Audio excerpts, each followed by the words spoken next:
வெளிப்படுத்தின விசேஷம் 13ஆம் அதிகாரம் 17ஆம் வசனத்தினுடைய 2வது பகுதியை பார்க்க போகிறோம்.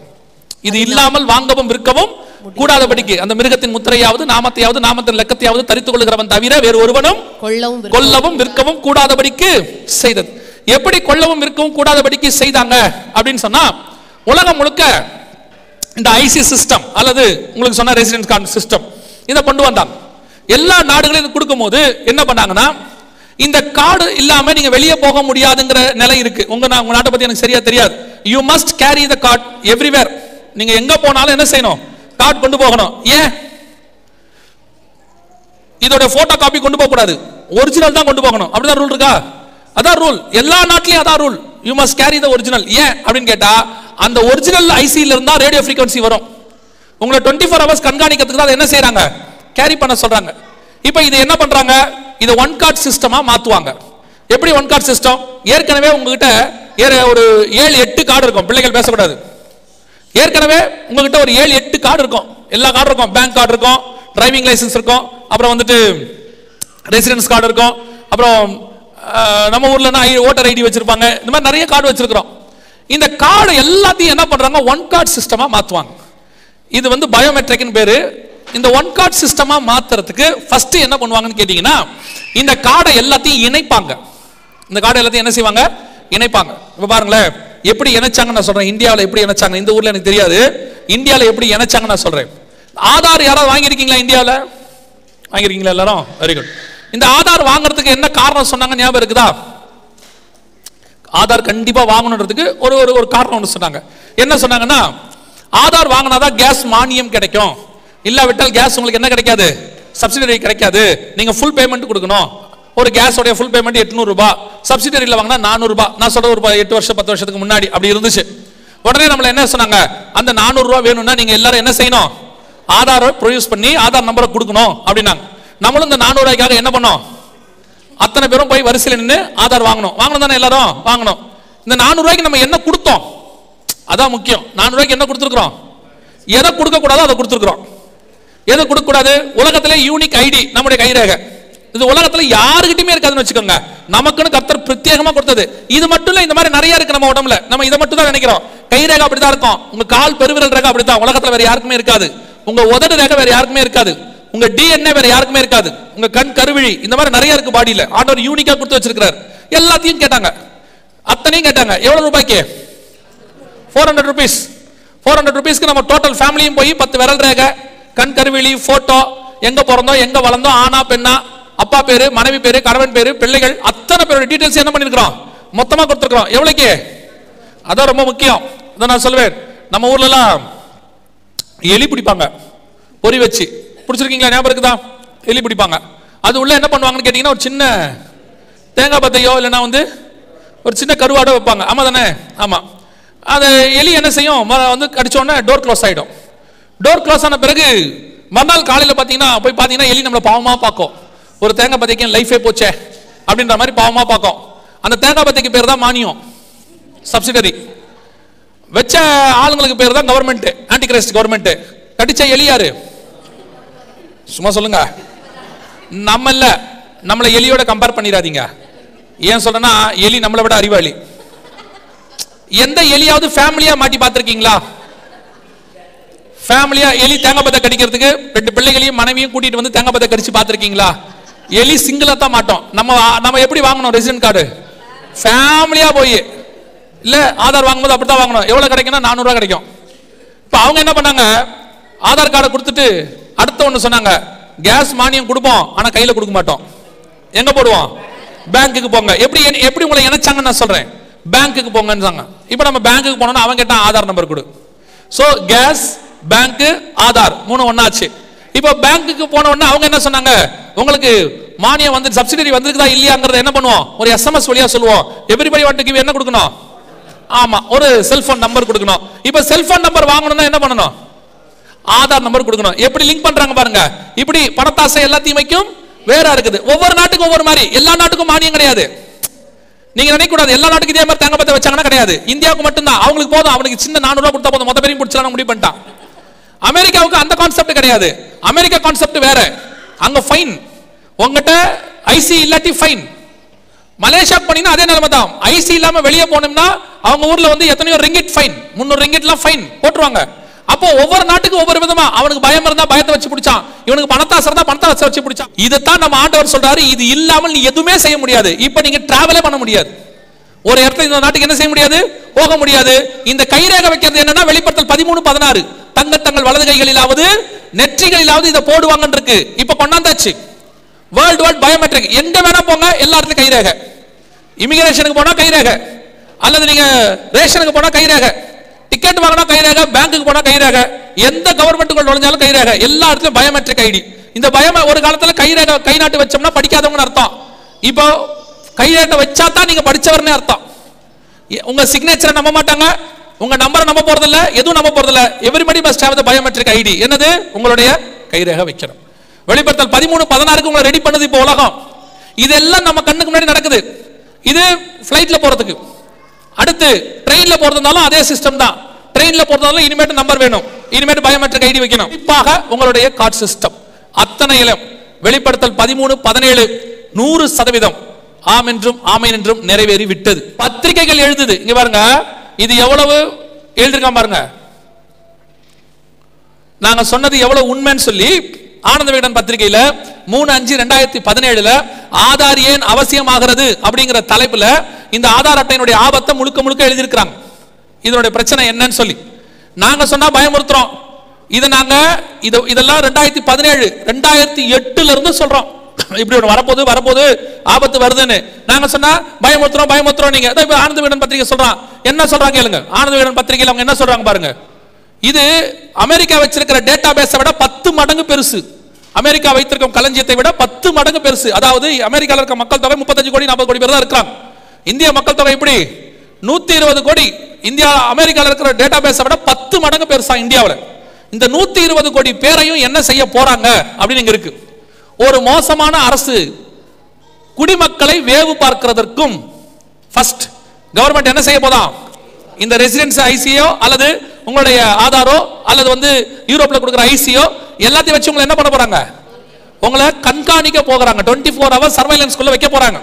இதை நாங்க சொன்னா பயமுறுத்துறோம். இதோ அவன் சொல்றான், அரசு என்ன பண்ண போகுது, ஒரு மோசமான அரசு கண்காணிக்க போகுது. அதான் சொல்றோம், வரப்போற அந்தி கிறிஸ்துவின் அரசாங்கம் உலகத்துல வந்ததிலேயே மோசமான அரசாங்கம். அதுக்கப்புறம் அப்படி ஒரு அரசாங்கம் வரவே வராது. அதான் லாஸ்ட் மோசமான அரசாங்கத்தினுடைய உச்சம். பைபிள் சொல்றது, கேட்டின் மகன் பாவ மனுஷன் வரப்போறவன். அந்த கவர்மெண்ட் உங்களை என்ன செய்ய போகுது, 24 hours கண்காணிக்க போகிறது. முதலாவது. இரண்டாவது, குடிமக்களை வேவு பார்க்கவும் எதிர்ப்பாளர்களை முடக்குவதற்கும் இதைவிட சிறந்த ஆயுதம் இருக்க முடியாது. எதிர்ப்பாளர்களை எப்படி முடக்க போறாங்க, இனிமேட்டு இந்த டார்ச்சர், அடிக்கிறது, உதைக்கிறது அந்த கான்செப்டே கிடையாது. ஏதாவது ஜனங்க ஏத்து நின்னாங்கன்னா ஷூட் பண்றது எதுவுமே கிடையாது. இனிமேட்டு என்ன செய்வாங்க, வெரி சிம்பிள். உங்ககிட்ட நீங்க ஒரு எதிர்ப்பு தெரிவிக்கிறீங்க, அரசாங்கத்துக்கு எதிராக ஏதோ ஒன்று பேசுறீங்க, நான் சொல்றேன் அந்திக்கு சாட்சியில ஏதோ ஒன்று செய்றீங்க. அப்படி செய்யும் போது என்ன பண்ணுவாங்கன்னு கேட்டீங்கன்னா, உங்களுடைய ஐசியில போயிட்டு சிஸ்டத்துல போயிட்டு அதை வந்து டிக் பண்ணி விட்டுருவாங்க, ரெட் அலர்ட்ல போட்டு விட்டுருவாங்க. அப்படி போட்டு விட்டாச்சுன்னா அதை போட்டு அந்த நிமிஷத்துல உங்களுடைய பேங்க் அக்கௌண்ட் ஃப்ரீஸ் ஆயிரும். ஏன்னா நீங்க அதோட என்ன நினைச்சிருக்கீங்க, பேங்க் நினைச்சிருக்கீங்க, பேங்க் அக்கௌண்ட் ஃப்ரீஸ் ஆயிரும்.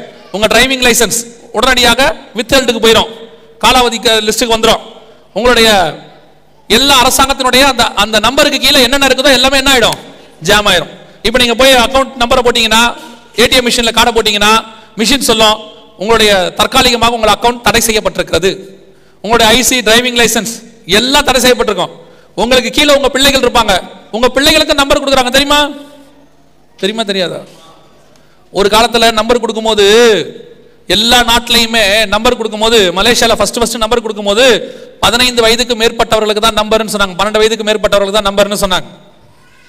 இந்தியால முதல்ல ஆதார் கொடுக்கும்போது 15 வயதுக்கு மேற்பட்ட பிள்ளைகளுக்கு தான் ஆதார், அதுக்கு கீழே அந்த மேஜரானவங்களுக்கு உண்டு, கீழே கிடையாதுன்னு சொன்னாங்க. அப்பவே நாங்க சொன்னோம், இல்ல குழந்தைகளுக்கும் கொடுப்பாங்க. ஏன் கொடுப்பாங்கன்னா, பைபிள் சொல்றது வெளிப்படுத்தல் 13:16 சிறியோர் பெரியோர் ஐஸ்வர்யவான்கள் இருக்கு, சின்ன பிள்ளைகளுக்கும் தருவாங்க. நான் எப்பவும் சொல்லுவேன், ஒரு விஷயம் ஆப்போசிட்டா நடக்கும் பைபிளுக்கு, ஆனா கவலையே படாதீங்க, அது பைபிள் சொன்னபடி தான் நடக்கும். திருப்பி அது என்னதான் அவங்க சட்டம் ஆப்போசிட்டா போட்டாலும் பைபிள் என்ன சொல்லுதோ அப்படிதான் நடக்கும். 15 வயசுக்கு மேற்பட்டவங்களுக்கு 12 வயசுக்கு மேற்பட்டவங்களுக்கு சொன்னாங்க, ஆனா பைபிள் சொல்லுது சின்ன பிள்ளைகளுக்கு என்ன செய்வோம், தருவோம்னு சொல்லுச்சு. இப்ப சின்ன பிள்ளைகளுக்கு தராங்க. உங்க ஊர்லயுமே ரெசிடென்ஸ் யாருக்கு தராங்க, சின்ன பிள்ளை இருக்கா இல்லையா? உண்டு. இன்னைக்கு தான் பேசிட்டு இருந்தோம். இப்ப போனா உங்க சின்ன பிள்ளைகளுக்கு என்ன கொடுக்குறாங்களாமா? நம்பர் கொடுக்குறாங்க. இந்தியாவில் பிறந்த குழந்தைகளுக்கு ஐசி. அப்ப என்ன பண்ணுவாங்க? இதுக்கு கீழே உங்க பிள்ளைகள் இருக்கும். உங்களுடைய ஐசிக்கு கீழே யார் இருப்பா? உங்க பிள்ளைகள் இருப்பாங்க. உங்களை முடக்கும் போது உங்க பிள்ளைகளை முடக்கிறோம்.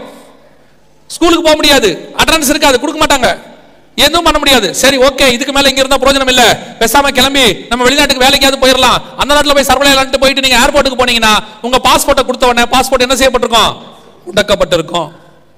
அடுத்து சரி இங்க இருந்து கிளம்பி தோணி கள்ள தோணியை பிடிச்சி வேற நாட்டுக்கு போயிருவோம் கடல் வழியான்னு சொல்லி அங்க போய் இறங்குனீங்கன்னா அங்க இருக்கிற போலீஸோ அங்க இருக்க கவர்மெண்ட்டோ பிடிச்சா உங்க கைரேகை வச்ச உடனே சொல்லும் இவர் இந்தியாவிலே தேடப்படுகிறவர். இதைத்தான் பைபிள் சொல்லுது. உங்களை ஒரு காலத்துல வாங்கவும் விற்கவும் கூடாதபடிக்கு தடுப்பாங்கன்னு. இப்ப ஆனந்த விகடன் சொல்லுது எதிர்ப்பாளர்களை முடக்குவாங்கன்னு சொல்லுது. இது வரைக்கும் அது சொன்னது கூட பரவாயில்லைங்க. ஆனா இதுக்கப்புறம் ஒண்ணு சொன்னா பாருங்க, அவனும் வர வர இந்த சவுலும் தீர்க்கதரிசிகள் ஒருவனாக எண்ணப்பட்டான்னு இருக்கு பைபிள்ல.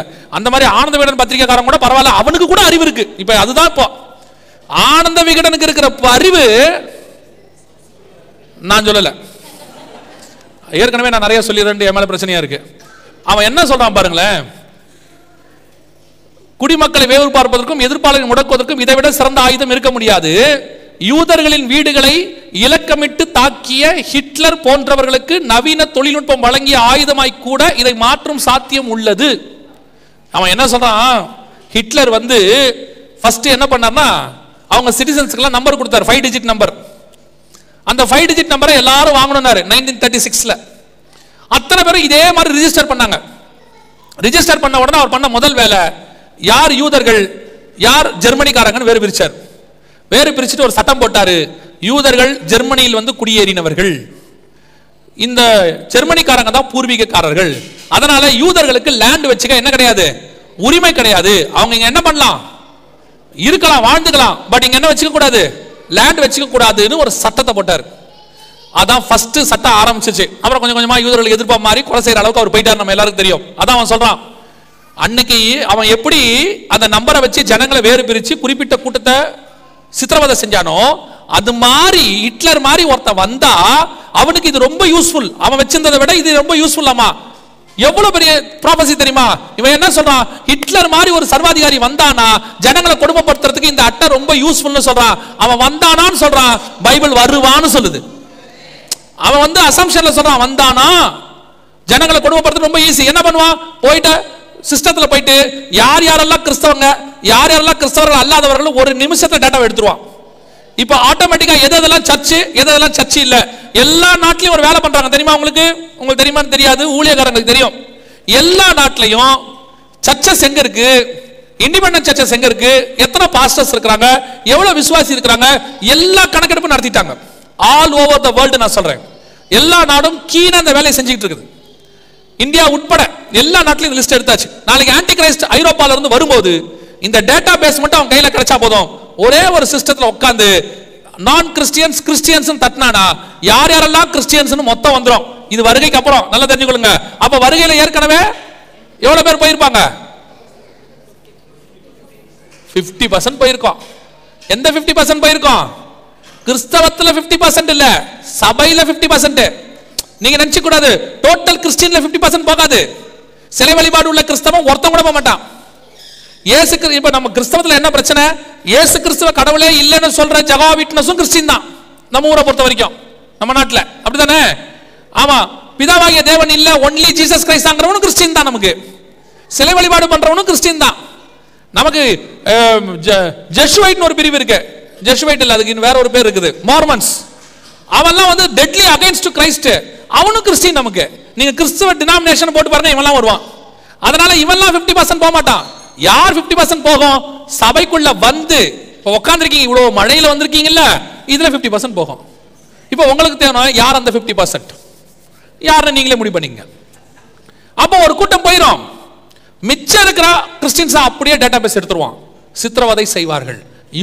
அன்னைக்கு யூதர்களை ஹிட்லர் செய்ததை விட மோசமா செய்வாங்கன்னு பத்திரிகை சொல்லுது. இதை நாங்க சொன்னா பயமுறுத்துறது. அவன் சொல்றான், தெளிவா சொல்றான், ஹிட்லரை விட மோசமான ஒருத்தன் வந்தான்னு சொல்றான். நாங்க சொல்றோம், கண்டிப்பாக வருவான், கண்டிப்பாக வருவான். முழு உலகத்தையும் ஆன்டி கிறிஸ்டியன் கவர்மெண்ட், அதாவது கிறிஸ்தவத்துக்கு எதிரான அரசாங்கம் ஒன்று உருவாகும்.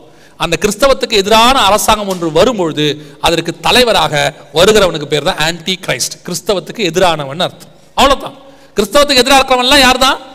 ஏன்னா பைபிள் சொல்லுது 2 தெசலோனிக்கேயர் 2ஆம் அதிகாரம் 4ஆம் வசனத்துல அவன் எதிர்த்து நிற்கிறவனாயும் கிறிஸ்துவையும் சபையையும் எதிர்க்கிற எல்லாருக்குள்ளேயும் என்ன ஆவி இருக்கிறது? அந்தி கிறிஸ்துவின் ஆவி இருக்கிறது. இந்த அந்தி கிறிஸ்துவின் ஆவி இருக்கிறவன்லாம் அந்தி கிறிஸ்து இல்ல, ஆனால் அந்த ஆவிக்கென்றே ஒருத்தன் வருவான், அவன் தான் அந்தி கிறிஸ்து என்று வேதம் சொல்லுது. அவன் கையில நீங்க முழு உலகத்தையும் ஒப்படைக்கிறதுக்கான எல்லா வேலையும் செஞ்சு முடிச்சாச்சு. இப்ப இன்னும் ஒரே ஒரு காரியம் இருக்கு, அதை மாத்திரம் சொல்லிட்டு நான் ஜெபம் பண்ணி இந்த 3ஆம் நாள் கூட்டத்தை முடிக்க விரும்புகிறேன். நல்ல கவனிங்க. இந்த கார்ட் சிஸ்டம் முடிஞ்சிருச்சு. கார்ட் சிஸ்டம் என்ன ஆயிடுச்சு? முடிஞ்சிருச்சு. நீங்க நினைக்கிற மாதிரி இவ்வளவு நேரம் நான் சொன்னது எல்லாமே இன்னும் 1 வருஷம் தாங்கினா பெரிய விஷயம். இந்த கார்ட் சிஸ்டத்தை வேர்ல்டு ஃபுல்லா ஒழிச்சுக்கிட்டே வராங்க. பயோமெட்ரிக் சிஸ்டம்னு வேற ஒண்ணுக்குள்ள போறாங்க. என்ன சிஸ்டம்? இது கூட இந்தியாவில் அனௌன்ஸ் பண்ணிருக்காங்க. என்ன சொல்றாங்க பாருங்க, வரும் 2020 எல்லா கார்ட் சிஸ்டமும் ஒழிஞ்சிடும். எல்லா கார்ட் சிஸ்டமும் ஒழிஞ்சு அதுக்கு பதிலா வேறொன்று வரப்போகிறது. என்ன வரப்போகுது அப்படின்னா, அதையும் கொஞ்சம் கொஞ்சமா இப்பவே மீடியா வழியா உங்க மைண்ட்ல என்ன செய்யறாங்க? ஏத்திக்கிட்டு இருக்காங்க. இது சமீபத்தில் டிவியில வந்த ஒரு விளம்பரம். இந்த விளம்பரத்தை நல்லா கவனிங்க. இந்த விளம்பரத்தில் அவங்க என்ன சொல்ல வர்றான்னு மட்டும் கவனிங்க. இவர் என்ன செய்யறாரு, தன்னுடைய பிள்ளைகளுக்கு ஒரு 1/2 லிட்டர் பால் கேட்கிறார். பால் கொடு 1/2 லிட்டர். அவன் சொன்னா 2000 ரூபாய். இல்ல சார், வாங்குறதுல சேஞ்ச் இல்ல. அடுத்து அவர் கேட்கிறார், வேற என்னப்பா வேணும்? மொபைல் பேமெண்ட் கொடுக்கட்டா, கார்டு ஸ்வைப் பண்ணிட்டா? இல்ல, எதுவுமே வாங்குறது இல்ல. அடுத்தவர் கேட்கிறாரு, செக் எழுதி கொடுக்கட்டா? இல்ல, அதுவும் வாங்குறது இல்ல. கடைசியா சொல்றாரு, என் வாட்சை வச்சுக்கிட்டாது என் பிள்ளைக்கு 1/2 லிட்டர் பால் கொடுங்கிறாரு. அதுவும் வாங்குறது இல்ல. அப்புறம் வேற என்னதான்ப்பா வேணும்? உன் கைரேகை தான் வேணுங்கிறான். நல்ல கவனிங்க, என்ன சொல்ல வரான்னு கவனிங்க. அவன் என்ன சொல்றான்?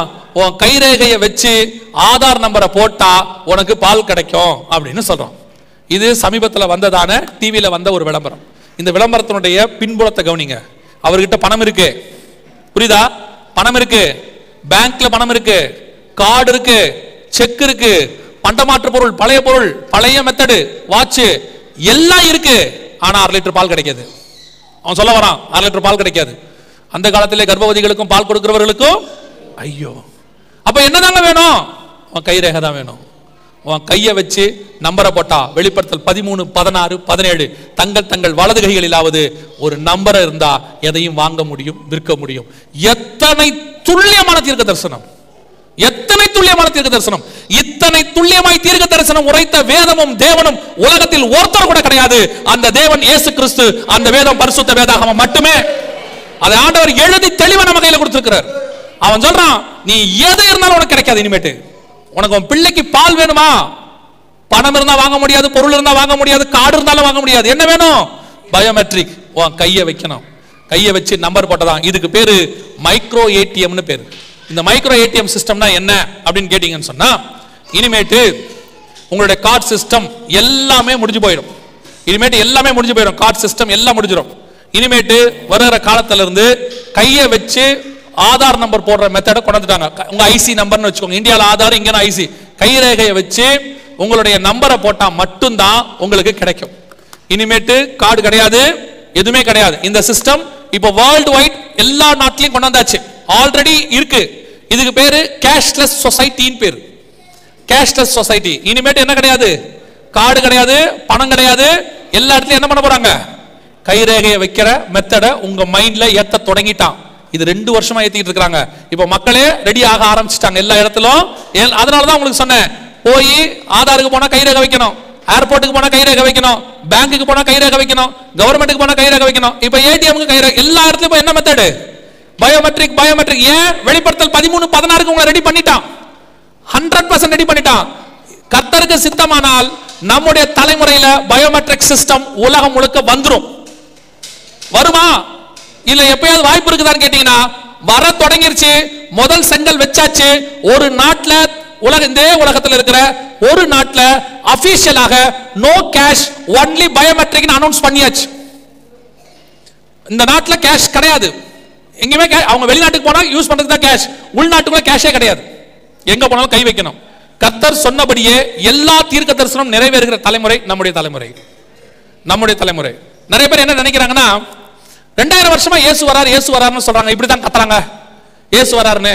இப்ப இந்த ஆளும் கத்துறான், அதெல்லாம் வரமாட்டாருங்க அப்படின்னு. நான் சொல்றேன், ஏனோக்கு தேவன் பூமியை நியாயம் தீர்க்க வருகிறான்னு சொன்னதுக்கும், நோவா நியாயம் தீர்க்க வருகிறான்னு சொன்னதும் ஒரே மெசேஜ். ரெண்டுத்துக்கும் இடைப்பட்ட காலம் எவ்வளவு தெரியுமா? இடைப்பட்ட காலம் ஏறக்குறைய 660 வருஷம். இன்னும் சொல்ல போனா 969 வருஷம் ஏனோக்கு இந்த காஸ்பல் சொல்லி இருக்கிறார். மெத்துசலாவுடைய காலகட்டம் வரைக்கும் சொல்லி இருக்கிறாரு. அதை ஏனோக்கு மட்டும் 300 வருஷம் சொல்லி இருக்கிறார். அதுக்கு பிறகு 600 வருஷம் அந்த காஸ்பல் இருக்கு. திருப்பி நோவா வந்து கடைசியா சொல்றாரு, 100 வருஷமா சொல்றாரு. நோவாவும் எத்தனை வருஷம் சொன்னாரு? 100 வருஷம் சொன்னாரு. பூமி அழிய போது, பூமி அழிய போது, தண்ணில அழிய போது. ஆனா ஏனோக்கு சொன்னதுக்கும் நோவா சொன்னதுக்கும் வித்தியாசம் இருக்கு. ஏனோக்கு சொன்னபோது பேழை கட்டப்படவில்லை, நோவா சொன்னபோது பேழை கட்ட ஆரம்பித்து விட்டார்கள். ஏனோக்கு சொன்னபோது எல்லா ஜோடு ஜோடா மிருகங்கள் பேழைக்குள் வரவில்லை, நோவா சொன்னபோது எல்லாம் அவனை தேடி வர தொடங்கி விட்டது. ஏனோக்கு சொன்னபோது காலம் நிறைவேறவில்லை, நோவா சொன்னபோது காலம் நிறைவேறுது. இத்தனை வருஷம் சொன்னதுக்கு இப்ப சொல்றதுக்கு வித்தியாசம் இருக்கு. இத்தனை வருஷம் சொன்னபோது அடையாளங்கள் நடைபெறவில்லை, நம்ம ஜெனரேஷன்ல எல்லா அடையாளங்களும் நடைபெற தொடங்கி விட்டது. எந்த காலத்திலும் இல்லாம இந்த காலத்துல தான் கர்த்தர் சொன்னபடி, அது குறிப்பா இந்த 70 வருஷம் இஸ்ரேல் வந்ததே ஒரு மிகப்பெரிய அடையாளம். இஸ்ரேல்ங்கிற தேசம் 3000 வருஷம் கழிச்சு தனி நாடா மாறி இருக்கு. எகோனியா காலத்துல, சிதேக்கியா காலத்துல, நேபுகாத்நேச்சார் அடிமைத்தனத்துல போன இஸ்ரவேல் அதுக்கப்புறம் தனி நாடா மாறவே இல்ல. ஏதாவது ஒரு நாட்டுக்கிட்ட அடிமையில இருந்துச்சு. ஆனா ஆண்டவர் சொன்னார் தனி நாடா மாறணும். மாறிச்சு. நம்ம தலைமுறை தான் மாறி இருக்கு. நம்ம தலைமுறை தான் எருசலேம் தலைநகரா மாறி இருக்கு. நம்ம தலைமுறை தான் தேவாலயம் கட்டத்துக்கு எல்லாம் ரெடி பண்ணிருக்கான். இந்த ஜெனரேஷன் கர்த்தருக்கு சித்தமானால் எனக்கு தெரியாது. வேதம் தெளிவா சொல்லுது, அவர் வரும் நாளாகிலும் நாளிகையாகிலும் பிதா ஒருவரை தவிர மற்ற ஒருவனும் அறியான். நான் டேட் சொல்ல, வருஷம் சொல்ல, எதையும் சொல்ல. ஆனா ஒன்று, நடக்கிற அடையாளங்களை வைத்து பார்க்கும்போது நம்முடைய தலைமுறை கர்த்தருடைய வருகையை பார்ப்பதற்கு நிறைய வாய்ப்பு இருக்கிற தலைமுறை. ஏன்னா இந்த தலைமுறை தான் நிர்விசாரமான தலைமுறை. அதெல்லாம் வரமாட்டாரு, அதெல்லாம் நடக்காது எல்லாம் சொல்றான். ஆனால் நினையாத நாளிலே மனுஷகுமாரன் வருவார். சொல்லியும் செய்யாதிருப்பாரோ, வசனத்தும் நிறைவேற்றாதிருப்பாரோ. அவர் சொன்ன வார்த்தைகளில் ஒன்றும் விழுந்து போகவில்லை, ஒன்றும் தவறி போகவில்லை. அவர் சொன்ன இத்தனை தீர்க்க தரிசனம் துல்லியமாய் நடக்குமானால் அவர் வருவேன் என்கிற வாக்குத்தத்தமும் மிக துல்லியமாய் நடக்கும். அல்லேலூயா. இனி காலம் செல்லாது.